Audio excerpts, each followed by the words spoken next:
അസ്സലാമു അലൈക്കും വറഹ്മത്തുള്ളാഹ്. പ്രിയപ്പെട്ട മക്കളെ, 10ാം ക്ലാസ്സിലെ ദുറൂസുൽ ഇസ്ലാമിലെ 7ാമത്തെ പാഠം മുസാഹമത്തുൽ മുസ്ലിമീന ഫി തത്വീരിൽ ഹിന്ദി, ഇന്ത്യയുടെ പുരോഗതിയിൽ മുസ്ലിമീങ്ങളുടെ പങ്ക് എന്ന പാഠത്തിൻ്റെ തദ്രീബാത്താണ് കേട്ടോ. അലാമത്ത് ഒരു അലാമത്തിടാൻ അടയാളിടാൻ. നിങ്ങളുടെ പുസ്തകത്തിൽ ഇങ്ങനെയല്ല കേട്ടോ, കുട്ടി കുട്ടി ബോക്സുകളാണ്. പക്ഷെ ഞാനിവിടെ അതൊക്കെ എനിക്ക് സാധിക്കൂല. അപ്പം അതുകൊണ്ട് ഞാൻ എന്ത് ചെയ്ത് കളറും കൊണ്ട് മാറ്റി. പുരാതന ഇന്ത്യയിൽ ഉണ്ടായിരുന്ന നാട്ടുരാജ്യങ്ങൾ 100ഓളം, 1000ഓളം, അനേകായിരം, 1000ഓളം.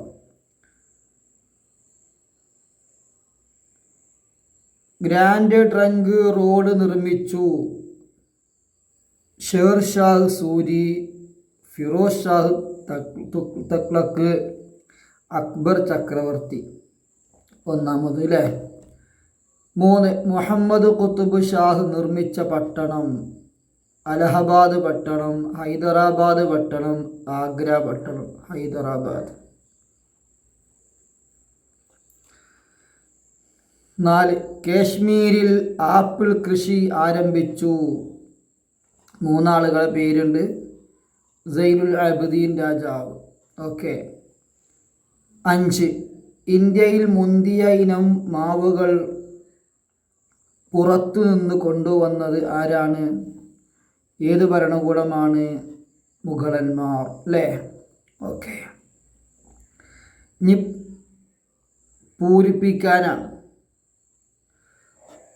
1 മുസ്ലിം ഭരണകാലത്ത് ഇന്ത്യയുടെ GDP 27%. 2 പൂരിപ്പിക്കാലോ കേട്ടോ. അറബി, പേർഷ്യൻ ലിപിയിൽ ഹിന്ദി എഴുതുന്നതാണ് ഉറുദു. ഹിന്ദിയിൽ. ഗ്രാൻഡ് ട്രങ്ക് റോഡിൻ്റെ നീളം 3655 കിലോമീറ്ററാണ്.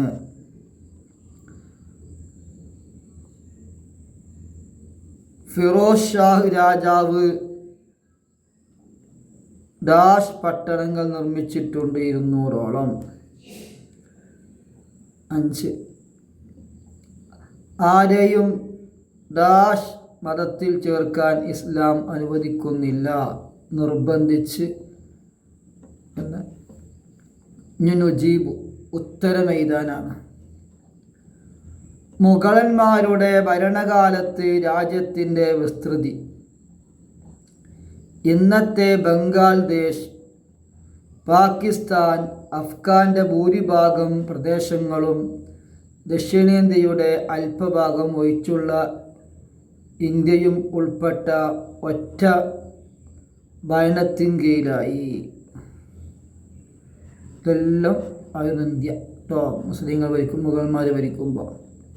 2 മുസ്ലിങ്ങളുടെ ആഗമന സമയത്ത് ഇന്ത്യയുടെ അവസ്ഥ എന്തായിരുന്നു? ഇന്ത്യയിൽ ചാതുർവർണ്ണ്യവും കൊടുകുത്തിവാഴുകയായിരുന്നു. പൊതുവഴിയിലൂടെ നടക്കാനോ വരേണ്യരുടെ ഭാഷ ഉപയോഗിക്കാനോ വിദ്യ നേടാനോ വേദം കേൾക്കാനോ പാടില്ലായിരുന്നു. 3 രാജാ റാം മോഹൻ റോയ് വിദ്യ നേടിയത് എവിടെ നിന്ന്? പാർണയിലെ പ്രാഥമിക മദ്രസയിലും ബംഗാളിലെ ആലിയ മദ്രസയിലുമാണ് അദ്ദേഹം പഠിച്ചത്. 4 ഇന്ത്യൻ വൈജ്ഞാനിക സമ്പത്തിന് വിദേശത്ത് പ്രചാരം ലഭിച്ചതെങ്ങനെ? ഇന്ത്യൻ, അറബിക്, പേർഷ്യൻ ഭാഷകളിൽ സാഹിത്യങ്ങളുടെയും മതഗ്രന്ഥങ്ങളുടെയും തർജ്ജമ ആരംഭിച്ചതിലൂടെ. 5 മുസ്ലിം ഭരണകാലത്ത് ജീവിച്ച 4 സാഹിത്യകാരന്മാർ: അമീർ ഖുസ്രു, അബുൽ ഫضൽ, ദാദാ ശിക്കു.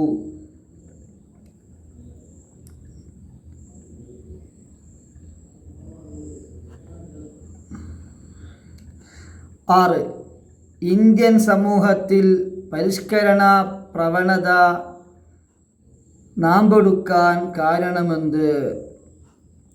ഇന്ത്യൻ സമൂഹത്തിൽ പരിഷ്കരണ പ്രവണത നാമ്പെടുക്കാൻ കാരണമെന്ത്? വിദ്യാഭ്യാസത്തിൻ്റെ ഫലമായി ഇസ്ലാമിലെ വൃത്തി, ചിട്ട, സഹിഷ്ണുത, സാഹോദര്യം, സമത്വം തുടങ്ങിയ ആശയങ്ങളും വസ്ത്രവിധാനത്തിലും ഭക്ഷണരീതിയിലും ആചാരാനുഷ്ഠാനങ്ങളിലുമുള്ള ഇസ്ലാമിക രീതികളും ഇന്ത്യയിൽ പ്രചരിച്ചതാണ് പരിഷ്കരണങ്ങൾക്ക് കാരണമായത്. ഇന്ത്യക്ക് നല്ല വ്യത്യാസം വരാനുള്ള കാരണം ഇതൊക്കെ തന്നെയാണ്. 7.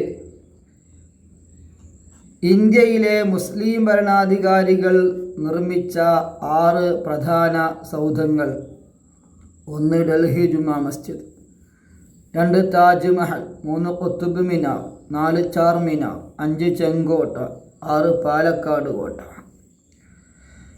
8. ഇന്ത്യയിലെ മുസ്ലിം ഭരണാധികാരികൾ നിർമ്മിച്ച പ്രധാന പട്ടണങ്ങളുടെ സ്വഭാവം: അടുക്കും ചിട്ടയുമുള്ള വിശാലമായ റോഡുകൾ, മദ്രസകൾ, മസ്ജിദുകൾ, ആശുപത്രികൾ, കുളിപ്പുരകൾ, സത്രങ്ങൾ തുടങ്ങിയവയാൽ സമ്പന്നമായിരുന്നു ഈ പട്ടണങ്ങളെല്ലാം. 9. മുസ്ലിം ഭരണാധികാരികൾ നടത്തിയ വ്യാവസായിക സംഭാവനകൾ: 1. കടലാസ് നിർമ്മാണം, 2. ടെക്സ്റ്റൈൽസ് വ്യവസായം, 3. കോട്ടൺ, സിൽക്ക്, തുണിത്തരങ്ങളുടെ ഉൽപ്പാദനം എന്നിവ അഭിവൃദ്ധിപ്പെടുത്തി.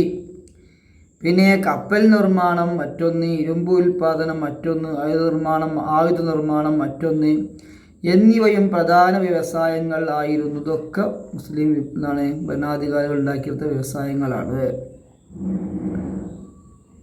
ഇനി 10 തഖ്സീസാണ്, കുറിപ്പ് എഴുതാനാണ്.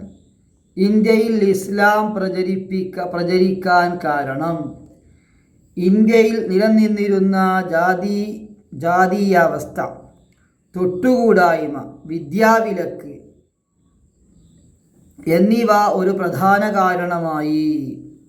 ഇസ്ലാം ഉയർത്തിപ്പിടിച്ച സാഹോദര്യം, സാർവത്രിക വിദ്യാഭ്യാസം, സഹിഷ്ണുത, മഹാന്മാരുടെ മാതൃകാ ജീവിതം, രാജാക്കന്മാരുടെ സമത്വഭാവന എന്നിവ ജനങ്ങളെ ആകർഷിച്ചു. കൂടാതെ പണ്ഡിതന്മാരും സൂഫികളും സയ്യിദുമാരും നടത്തിയ പ്രബോധന പ്രവർത്തനങ്ങളുമാണ് ഇസ്ലാം മത പ്രചാരണത്തിന് കാരണമായത്. 2. മുസ്ലിം ഭരണകാലത്ത് ഇന്ത്യൻ പുരോഗതി: ഇന്ത്യയുടെ ഏകീകരണത്തിലും വിദ്യാഭ്യാസ, സാംസ്കാരിക, സാമ്പത്തിക വളർച്ചയിലും വലിയ പുരോഗതിയുണ്ടായി. ഇന്ത്യ ചരിത്രത്തിലെ ഏറ്റവും വലിയ സാമ്പത്തിക ശക്തിയാവുകയും GDP 27% എത്തുകയും ചെയ്തു. വിദ്യ നേടാൻ എല്ലാവർക്കും അവസരം ഒരുക്കി. വിദ്യാഭ്യാസ സ്ഥാപനങ്ങൾ തുടങ്ങുകയും വിദ്യാഭ്യാസം സാർവത്രികമാക്കുകയും ചെയ്തു. മഹാസൗധങ്ങൾ, റോഡുകൾ, പാലങ്ങൾ, പട്ടണങ്ങൾ എന്നിവ നിർമ്മിച്ചു. അടിസ്ഥാന സൗകര്യങ്ങൾ വികസിപ്പിച്ചു. കൃഷിഭൂമി വ്യാപിപ്പിക്കുകയും പുതിയ ഇനം പഴവർഗ്ഗങ്ങൾ കൃഷിയിറക്കുകയും അതോടൊപ്പം വ്യാവസായിക കയറ്റുമതി മേഖലകൾ അഭിവൃദ്ധിപ്പെടുത്തുകയും ചെയ്തു.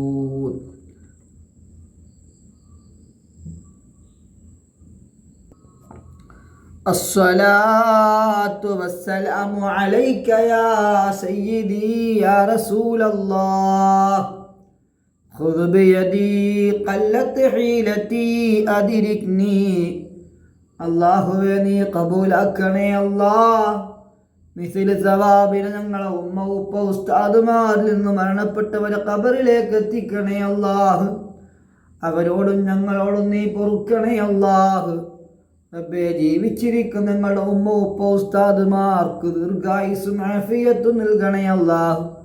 അവർക്കും ഞങ്ങൾക്കും പരിപൂർണ മഗ്ഫിറത്ത് നൽകണേ അല്ലാഹ്. ആരോഗ്യവും ആഫിയത്തും നീട്ടിത്തരണേ അല്ലാഹ്. അടച്ച റബ്ബേ, ഞങ്ങൾക്ക് നല്ല ബുദ്ധി തരണേ അല്ലാഹ്. ഓർമ്മ ശക്തി തരണേ റഹ്മാനേ.